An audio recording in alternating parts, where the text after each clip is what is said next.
ರೀಎನ್ಯುಮರೇಷನನ್ನು ಮಾಡಬೇಕು. ಇದು ಇಲ್ಲೀಗಲ್ ಆಗಿದೆ. ಇದು ನಿಜವಾದ SIRದ ಒಂದು ಪ್ರಕ್ರಿಯೆ ಏನಿದೆ, ಅದರ ಉದ್ದೇಶ ಏನಿದೆ, ಅದು ವಿಫಲಗೊಳಿಸುವಂಥ ಒಂದು ಕುತಂತ್ರ ಆಗಿದೆ. ಕರ್ನಾಟಕದಲ್ಲಿ ಎಲ್ಲಿ ಕಾಂಗ್ರೆಸ್ಸಿನ ಸರ್ಕಾರ ಇದೆ ಅಲ್ಲಿ ಬಾಂಗ್ಲಾದೇಶದ ಇಲ್ಲೀಗಲ್ ಇಮಿಗ್ರೆಂಟ್ಸು ಬಂದು ಈ ನುಸುಳುಕೋರರು ಬಂದು ವೋಟರ್ ಮಾಡಿಸುವಂಥ ಪ್ರಯತ್ನವನ್ನು ಮಾಡ್ತಾ ಇದ್ದಾರೆ. ಈ ರೀತಿಯಾಗಿ ಮೋಸದಿಂದ ಈ ಪ್ರಕ್ರಿಯೆಯನ್ನು ಮುಂದುವರಿಸಲಿಕ್ಕೆ ಕೊಡಬಾರ್ದು. ಇದು ದೇಶದ ಸುಭದ್ರತೆಯ ಪ್ರಶ್ನೆ ಕೂಡ. It is the question of the security. ಯಾರ್ದು SIRದಲ್ಲಿ ತೆಗೆದು ಹಾಕ್ತಾರೆ ಅವರಿಗೆ ಗ್ಯಾರಂಟಿ ಕೊಡೋದಿಲ್ಲ ಅಂತ ಹೇಳಿದ್ದಾರೆ. ಇದ್ರ ಉದ್ದೇಶ ಏನು ನಿಮ್ಮದು? ಈ ಕಾಲದಲ್ಲಿ ಯಾಕೆ ಅನೌನ್ಸ್ಮೆಂಟ್ ಮಾಡಿದ್ದೀರಿ ನೀವು? ಈ ಒಂದು ಸಂಪೂರ್ಣ ವ್ಯವಸ್ಥೆಯನ್ನು, ಪ್ರೊಸೆಸ್ಸನ್ನು ಬುಡಮೇಲೆ ಮಾಡುವಂಥ ಒಂದು ಬಹುದೊಡ್ಡ ಷಡ್ಯಂತ್ರವನ್ನು DK ಶಿವಕುಮಾರ್ ಅವರು ಮತ್ತು ಕಾಂಗ್ರೆಸ್ ಪಾರ್ಟಿ ನಡೆಸಿದೆ. ಚುನಾವಣಾ ಆಯೋಗ ಕತ್ತೆ ಕಾಯ್ತಾ ಇಲ್ಲ. ಕತ್ತೆ ಕಾಯಲಿಕ್ಕಿರಲಾರ್ದ ಯೋಗ್ಯತೆ ಇರಲಾರ್ದಂಥ ಸರ್ಕಾರ ಮತ್ತು ಕಾಂಗ್ರೆಸ್ ಪಾರ್ಟಿ ಇದನ್ನು ಬುಡಮೇಲೆ ಮಾಡುವಂಥ ಷಡ್ಯಂತ್ರವನ್ನು ಮಾಡ್ತಾಯಿದೆ. ಇಲ್ಲಿವರೆಗೆ ಏನಾಗಿದೆ ಅದು ಕಂಪ್ಲೀಟ್ ಅದನ್ನು ರೀಎನ್ಯುಮರೇಷನನ್ನು ಮಾಡಬೇಕು. ಇದು ಇಲ್ಲೀಗಲ್ ಆಗಿದೆ. ಇದು ನಿಜವಾದ SIRದ ಒಂದು ಪ್ರಕ್ರಿಯೆ ಏನಿದೆ, ಅದರ ಉದ್ದೇಶ ಏನಿದೆ, ಅದು ವಿಫಲಗೊಳಿಸುವಂಥ ಒಂದು ಕುತಂತ್ರ ಆಗಿದೆ. ಮತ್ತು ಇದರ ಜೊತೆಗೆ ವಿಶೇಷವಾಗಿ ಪಶ್ಚಿಮ ಬಂಗಾಳದಲ್ಲಿ ಇತ್ತೀಚೆಗೆ SIR ಮತ್ತು ಅಲ್ಲಿ ವೆರಿಫಿಕೇಷನ್ ಆದ ನಂತರ ಕರ್ನಾಟಕದಲ್ಲಿ ಎಲ್ಲಿ ಕಾಂಗ್ರೆಸ್ಸಿನ ಸರ್ಕಾರ ಇದೆ ಅಲ್ಲಿ ಬಾಂಗ್ಲಾದೇಶದ ಇಲ್ಲೀಗಲ್ ಇಮಿಗ್ರೆಂಟ್ಸು ಬಂದು ಈ ನುಸುಳುಕೋರರು ಬಂದು ವೋಟರ್ ಮಾಡಿಸುವಂಥ ಪ್ರಯತ್ನವನ್ನು ಮಾಡ್ತಾ ಇದ್ದಾರೆ. ಅನೇಕ ಕಡೆ DCಗಳ ಸ್ಟೇಟ್ಮೆಂಟ್ ಇದೆ. ಚುನಾವಣಾ ಆಯೋಗದ್ದು ಸುಪ್ರೀಂ ಕೋರ್ಟ್ನಲ್ಲಿ ಭಾಳ ಸುದೀರ್ಘವಾದಂಥ ವಾದ ವಿವಾದ ಆದ ನಂತರ ಚುನಾವಣಾ ಆಯೋಗ ಮಾಡಲಿಕ್ಕೆ ಅಧಿಕಾರ ಇದೆ ಅಂತ ಹೇಳಿದ ನಂತರ ನಿರ್ದೇಶನ ಕೊಟ್ಟಿರೋದೇನು, 2002 ವೆರಿಫಿಕೇಷನ್ ಮಾಡ್ತಾ ಇರಬೇಕಾದ್ರೆ 2005 ಕಂಪೇರ್ ಮಾಡಬೇಕಾದ್ರೆ 2002ಕ್ಕೆ ಅದರಲ್ಲಿ ಇರುವಂಥ ಯಾವ ವೋಟರ್ ಲಿಸ್ಟ್ ಇದ್ದಾವೆ ಅದರ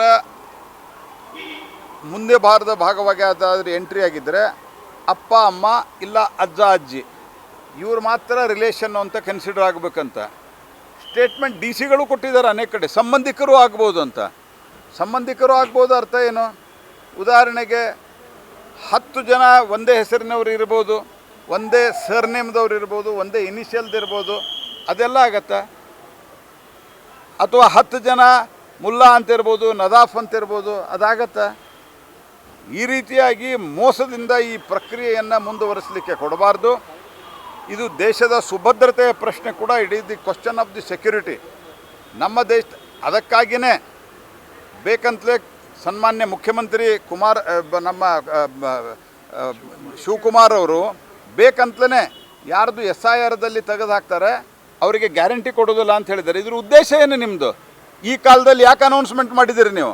ಇದರ ಉದ್ದೇಶ ಹೆದರಿಸಿ ಜನರನ್ನು ಹಿಂಡುಗಟ್ಟಲೆ ಹಿಂಡುಗತೆ ತೆಗೆದುಕೊಂಡು ಹೋಗಿ ಎನ್ಯುಮರೇಷನ್ ಮಾಡುವಂಥ ಒಂದು ಪ್ರಯತ್ನವನ್ನು ಅಕ್ರಮದಲ್ಲಿ ಇವರು ತೊಡಗಿದ್ದಾರೆ. ಹಾಗಾಗಿ ಇದರ ಜೊತೆಗೆ BBMPಯ ಏರಿಯಾದಲ್ಲಿ ಕೆಲವು ಆಯ್ದ ವಾರ್ಡುಗಳಲ್ಲಿ, ಆಯ್ದ ಬೂತುಗಳಲ್ಲಿ ಇವರು ಪ್ರತ್ಯೇಕವಾದಂಥ SIR ಮಾಡ್ತಾ ಇದ್ದಾರೆ. ಕಾನ್ಸ್ಟಿಟ್ಯೂಷನಲ್ಲಿ ಇವರಿಗೆ ಅಧಿಕಾರವೇ ಇಲ್ಲ. ಒಟ್ಟಾರೆ ಈ ಒಂದು ಸಂಪೂರ್ಣ ವ್ಯವಸ್ಥೆಯನ್ನು, ಪ್ರೊಸೆಸ್ಸನ್ನು ಬುಡಮೇಲೆ ಮಾಡುವಂಥ ಒಂದು ಬಹುದೊಡ್ಡ ಷಡ್ಯಂತ್ರವನ್ನು DK ಶಿವಕುಮಾರ್ ಅವರು ಮತ್ತು ಕಾಂಗ್ರೆಸ್ ಪಾರ್ಟಿ ನಡೆಸಿದೆ. ನಾನು ನಿನ್ನೆನೂ ಹೇಳಿದ್ದೇನೆ, ಅದಕ್ಕೊಬ್ಬ ಮಹಾಪುರುಷರು ಕೇಳಿದ್ದಾರೆ ಮಂತ್ರಿಯರವರು, ಚುನಾವಣಾ ಆಯೋಗ ಕತ್ತೆ ಕಾಯ್ತಾ ಇದೆ ಅಂಥೇಳಿ.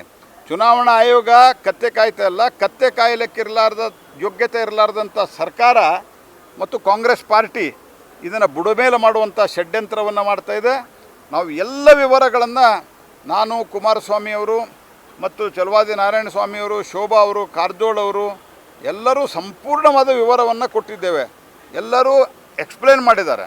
ಒಂದು ಸಂಗತಿ, ಅವರು ಭಾಳ ಸಮಾಧಾನವಾಗಿ ಎಲ್ಲವೂ ಕೇಳ್ಕೊಂಡಿದ್ದಾರೆ, ನಮಗೆ ಭರವಸೆ ಕೊಟ್ಟಿದ್ದಾರೆ, ಇದರ ಮೇಲೆ ಆ್ಯಕ್ಷನ್ ನಾನು ಮಾಡ್ತೀನಿ ಅಂತ, ಮತ್ತು ರೀಎನ್ಯುಮರೇಷನ್ ಮಾಡಬೇಕು ಅನ್ನುವಂಥ ಸ್ಪಷ್ಟ ಆಗ್ರಹವನ್ನು ನಾವು ಮಾಡಿದ್ದೇವೆ. ಅದಕ್ಕೆ ಅವರು ಪರಿಶೀಲನೆ ಮಾಡ್ತೀನಿ ಅಂತ ಹೇಳಿದ್ದಾರೆ. ಇಲ್ಲಾಂದರೆ ನಾನು, ಕುಮಾರಸ್ವಾಮಿಯವರು, ಇನ್ನು ಕೆಲವು ಪ್ರಮುಖರು ನಾಳೆ ನಾವು ಚೀಫ್ ಇಲೆಕ್ಷನ್ ಕಮಿಷನರ್ನು ಆ್ಯಕ್ಷನ್ ಆಗಲಿಲ್ಲ ಅಂದರೆ ಭೇಟಿ ಮಾಡ್ತೇವೆ. ನಮ್ಮ ಕಾರ್ಯಕ್ರಮಗಳನ್ನು ನೀವು ನೋಡ್ತಾ ಇದ್ರೆ ನಮ್ಮ ಚಾನೆಲ್ ಅನ್ನ ಸಬ್ಸ್ಕ್ರೈಬ್ ಮಾಡಿ, ಪಕ್ಕದ ಬೆಲ್ ಐಕಾನ್ ಒತ್ತಿ ನಮ್ಮನ್ನ ಬೆಂಬಲಿಸಿ. ಹಾಗೆ ನಮ್ಮ ಕಾರ್ಯಕ್ರಮಗಳನ್ನ ಲೈಕ್ ಮಾಡಿ, ಕಮೆಂಟ್ ಮಾಡಿ, ಅದನ್ನ ಬೇರೆಯವರಿಗೂ ವಾಟ್ಸ್ಆಪ್ ಮೂಲಕ ಶೇರ್ ಮಾಡಿ. ನೀವು ಹೀಗೆ ಮಾಡಿದಾಗ ನಮ್ಮ ಚಾನೆಲ್ ಇನ್ನಷ್ಟು ಮತ್ತಷ್ಟು ಜನರಿಗೆ ತಲುಪಲು ನೀವು ನಮ್ಮೊಂದಿಗೆ ಸಹಕರಿಸಿದ ಹಾಗಾಗುತ್ತೆ. ಇದು ನೀವು ಯಾವುದೇ ಖರ್ಚಿಲ್ಲದೆ ಕೆಲವೇ